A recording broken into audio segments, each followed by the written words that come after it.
Welcome back to Nasdaq Trade Talks. I'm your host, Jill Malandrino, Global Markets Reporter at Nasdaq. We're coming to you live from Vegas at the Global EQDerivatives Conference. Joining me for this segment, we have Dominick Paoloni. He is the CEO of IPS Strategic Capital. We're going to take a look at long vol strategies. Dominick, it's great to see you again. Yes, Jill. And I'm excited for this conversation because short vol has kind of been the trend, which works till it doesn't work anymore, as we have seen. So let's learn more about what you're doing at IPS with long vol. Well, we have three products at IPS, but the one I'd like to talk about is a relatively new launch. It's our IPS Bear Strategy. What's interesting about Bear Strategies is if you think about some of the big bear mutual funds, Hoosman, the Prudent Bear, they have a very, very negative carry in an up market. The market could be up 10, they might be down 10. They're using essentially a short future strategy. Most other people hedge, they use essentially maybe some type of a 60-40 stock bond mix. They're using debt. Hopefully that debt will go up when the market goes down. They're hoping that the covariances hold. We as an option house, we don't. We actually use a protective put strategy. And a lot of people say you can't use protective puts as an effective hedge. The carry's too expensive. It might cost you 8 to 10, 12% to protect a portfolio over a 12-month period, and that would be too much. The market's flat, you're down 10, the market's up 10, you're flat.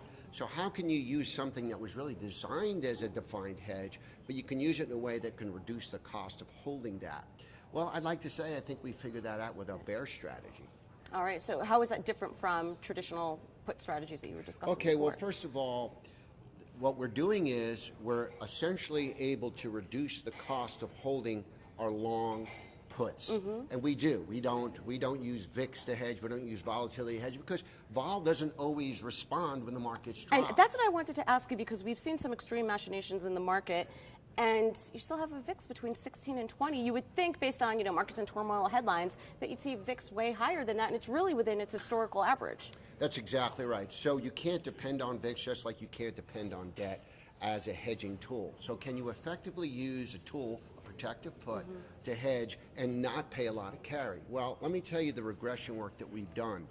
Our strategy essentially has a negative 1.74 downside beta and a negative 0.03 upside beta. So what that means to you is when the market's down about 10, this will be up about 17. When the market is up about 10, we'll be down about 3. Right. So we have very nice asymmetry. And that's the number one, the beauty of optionality is that convexity, that curvature. It's not a linear asset. It's not a future. It's not short the market. I'm not timing and saying, okay, I'm gonna short a basket of stocks.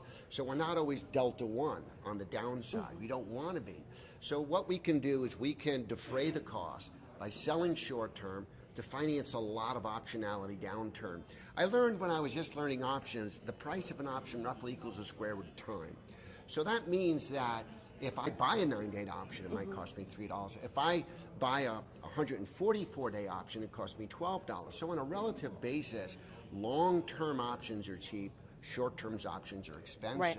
So what that means is I can actually finance a basket of long-dated options, protecting that tail. And our goal is not to protect the first 5% drawdown. It'd be too expensive. Right. You don't want to do that. And even a 60-40 mix has about a 50% drawdown against the S&P.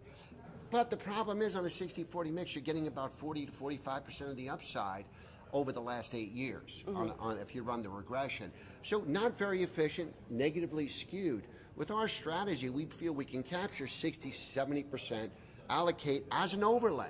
It's not, you don't have to put dollars to it. We can just overlay on top of a long, let's say SPX portfolio, long equity portfolio, overlaying approximately about 20%, 80-20. We could fantastically outperform a 60-40 on the upside and hedge much better on the downside. Right.